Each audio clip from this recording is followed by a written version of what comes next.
I'm sick of your wasteful spending. Seriously, what a terrible wife you are. Just dump her already. My name is Yolanda. I'm 31. My husband, Keith, is 3 years younger than me, at 28. I work part-time 3 days a week at a local coffee shop. Keith's family home is a 15-minute walk away. On the other hand, my family home is a plane ride away. Keith's brother Richard lives with his parents in the family home. Keith's mother, Yasmin, seems to adore Richard and hardly pays any attention to us. As a wife, I'm thankful for that distance. But Keith, being the younger son, seems to have a complex about not being the favored child like Richard is. I'm not as expected as Richard, Keith once told me out of the blue. Richard appears more accomplished compared to Keith, but I love Keith's earnest and honest nature. Despite his occasional anxiousness, one night a call came from Keith's family's home to his mobile phone. The details were unclear, but apparently Richard had suddenly left the house. I was surprised, since I always thought Richard and his parents got along well. I asked Keith about it, but he didn't reveal anything. Days passed, without clarity, and then Keith said, "We should save more, considering a home of our own and future kids." Until now, I had been using more than half of my part-time salary of $700 as discretionary money. I'm not one for frivolous spending. But, indeed, at this rate, a house was a distant future. After discussion, meticulous Keith, better with numbers, took over the finances. The part-time income went entirely to savings. Keith would give me a monthly allowance for personal use. However, I was dissatisfied with the amount. Keith suggested I manage with just $10 a month. Naturally, I objected to this elementary school level allowance. But I reluctantly agreed after Keith said, "I'll work on increasing my income. So let's set a goal and work towards it together." As expected, it was tough. Spending even $1 made me anxious. But I kept reminding myself for our future home, for when we have kids. After 3 months of this lifestyle, Keith's behavior began to change. He scolded me for wasteful spending whenever he saw a coffee cup in the trash. It was just a $2 coffee from the convenience store. A little luxury after days of restraint. When I bought ready-made meals, he'd say, "You wouldn't need this if you cooked properly." Around the same time, Keith's parents began visiting on weekends. Yasmin's change in attitude from being glued to Richard to frequent visits felt odd, even repulsive, but Keith seemed happy. Every weekend, Yasmin would make snide remarks. "Aren't you capable of decent hospitality when your husband's mom visits? Useless." Or, "Still no grandchildren? Living off Keith's earnings and not contributing anything?" Whenever children were mentioned, Keith's father, Yancey, would say inappropriately, "Having trouble? Should I give it a try?" with a leering smile. Yasmin would then glare at me as if annoyed. Sometimes she would even throw away my cooking, claiming, "Such poor food doesn't suit my taste." Keith did nothing but lightly laugh, even in the face of her harsh words. I was shrinking under the constant verbal abuse and Keith's intimidating gaze. I can't do anything if I leave here without financial means. If I just endure, I can keep this life. That's what I had come to believe. I was numbing myself. Then one day, an invitation for lunch came from Renee, a colleague from my office days. She was my closest friend, and I was happy to hear from her. Timidly, I told Keith I wanted to go, but he dismissed it outright. "I'm not wasting money on such frivolity." living such an easy life and doing as you please. I'm staying at my parents' tonight. Think about what you've done." He left after saying that. I stood there, listless, when Renee called me again. "It's been a while. Are you okay? Busy?" I hadn't heard Renee's voice in such a long time. It was cheerful. The moment I heard it, tears overflowed in my eyes, which I thought had become numb. "What's wrong? What happened?" Renee seemed surprised to hear me crying, but I couldn't speak. I could only cry. "Anyway, let's meet up tomorrow, okay? Definitely." "Yeah," I managed to reply and hung up the phone. It had been a long time since I went out, other than my part-time job and shopping. It's been so long. Renee looked as vibrant and beautiful as ever. Suddenly, I felt shabby in comparison. "What happened? Are you okay?" Renee asked, looking surprised to see me. Catching my reflection in the glass, I saw myself in wrinkled clothes, thin and aged. Without answering, Renee suggested we go to a family restaurant, saying it was just for the time being. "What will you have?" Renee opened the menu, but I only ordered from the drink bar. However, meals for two were brought to our table. Renee put a knife and fork in front of me. "Eat first. We'll talk after." The meal felt warmer than what I ate at home, and I almost cried. "So, what happened?" Well, I told Renee everything that had happened. Renee was speechless. After a moment of silence, she took out several $100 bills from her wallet and pressed them into my hand. "What? Wait." Confused, I heard Renee repeatedly say, "Listen, buy a digital voice recorder with this money. Then call your parents and tell them honestly about the situation. Got it? You can do it, right? Also, have you checked the paper statements? Do you know how much is saved?" I shook my head, and Renee sighed deeply before speaking firmly. "Get a grip. You're not at fault here." Renee held my hands. "But I can't accept this." When I protested, Renee smiled. "I'm not giving this to you. It's just a loan. When you get yourself back on track, you'll pay me back." Her words woke me up. "Thank you." I squeezed her hand in return. What are we two women doing here? I laughed for the first time in a long while at Renee's words. With a newfound clarity from Renee's words, I bought a digital recorder. When I got home, I immediately pulled out the paper statements from the drawer where I kept valuables. Looking at them, I nearly fainted. For several months, tens of thousands of dollars had been withdrawn, leaving a meager balance.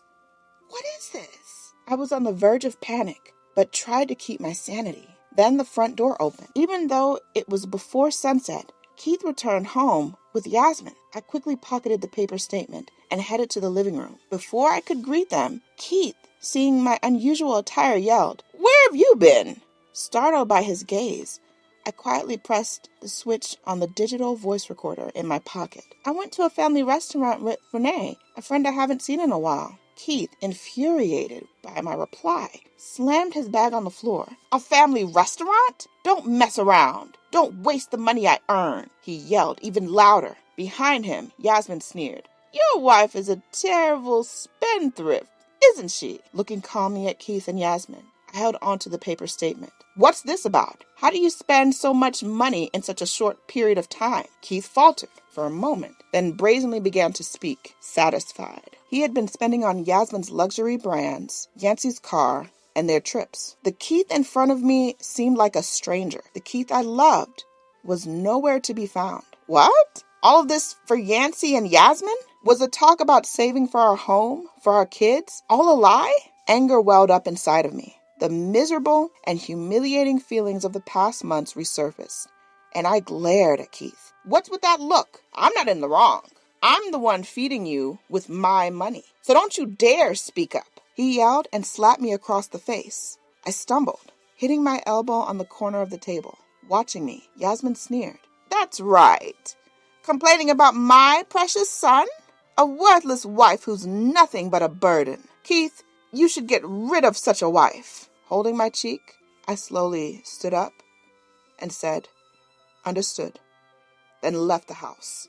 I stayed in a business hotel with the remainder of the money I borrowed from Renee and called my parents. They were shocked to hear my story and promised to come right away. I called Renee to thank her and to let her know I would confront Keith and his parents tomorrow. The next day, my parents arrived on the first morning flight. Seeing my swollen face, Mom burst into tears. Dad was furious after hearing the story. I felt somewhat guilty.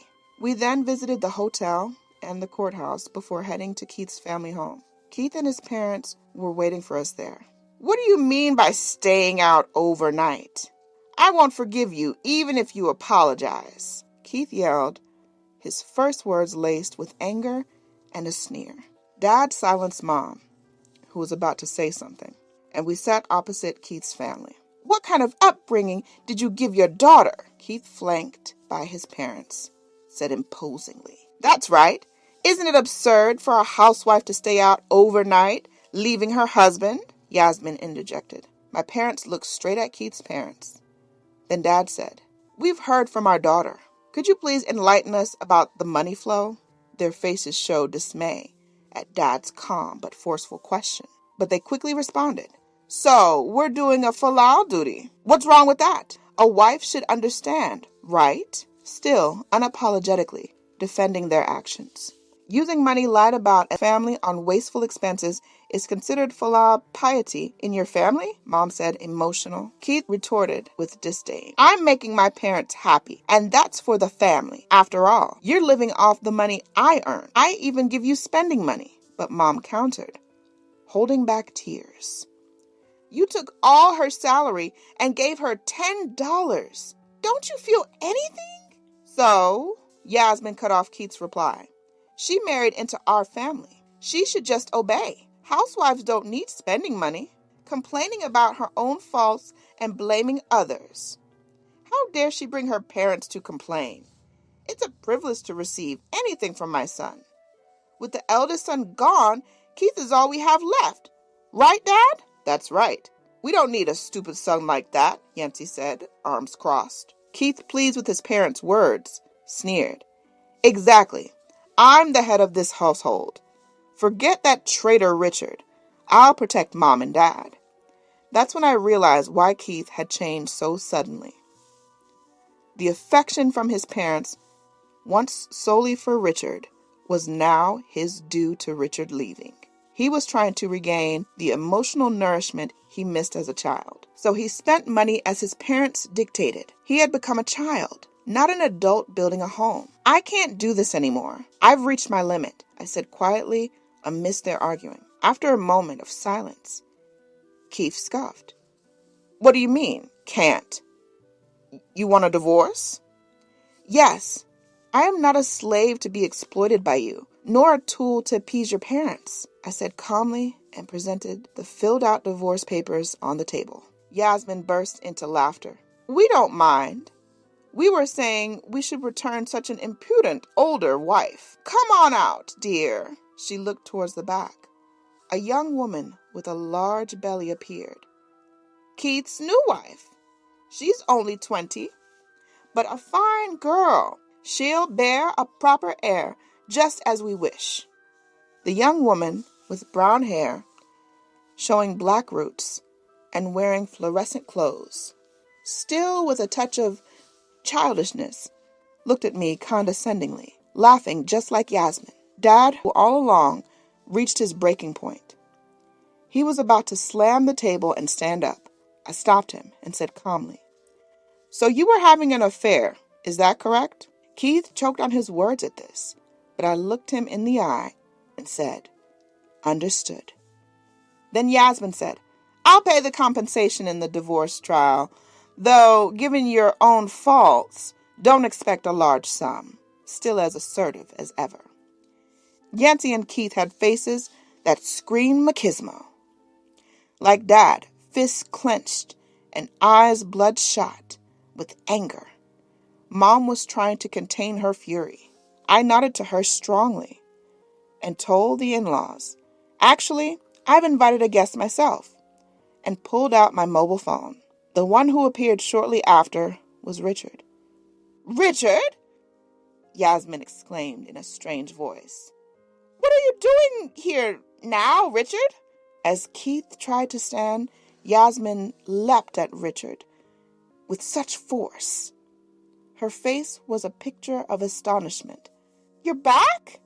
Overjoyed, Yasmin grabbed Richard's hand, and he shook it off and said in a low voice, "Mom, I've heard everything." "Heard? What do you mean? Who told you?" Behind Richard was a slender, beautiful woman, and further back, Renee. Renee and I exchanged glances. "Richard, who are these people?" "They're my fiancée, Rebecca, and my friend, Renee." "Fiancée? Richard, you're getting married? Mom didn't know." Yasmin, flustered, looked back and forth between Richard and his fiancée. Richard then came forward, sighed deeply, and bowed to me and my parents. "I'm sorry for the trouble my brother and parents have caused," he said, bowing deeply. "What? Why are you apologizing, Richard? Hey, you! What did you say to my son?" As Yasmin lunged at me, I said, "I've been on a call the whole time," letting Richard and the others listen outside, and showed the screen of my mobile phone. Yasmin glared at me with a terrifying look and tried to snatch the phone, but Richard shouted, "Enough!" and forcefully made her sit down. I'm sick of Mom's meddling and Dad's outdated favoritism towards the eldest son, ignoring the younger. I'd break if I'd stay here.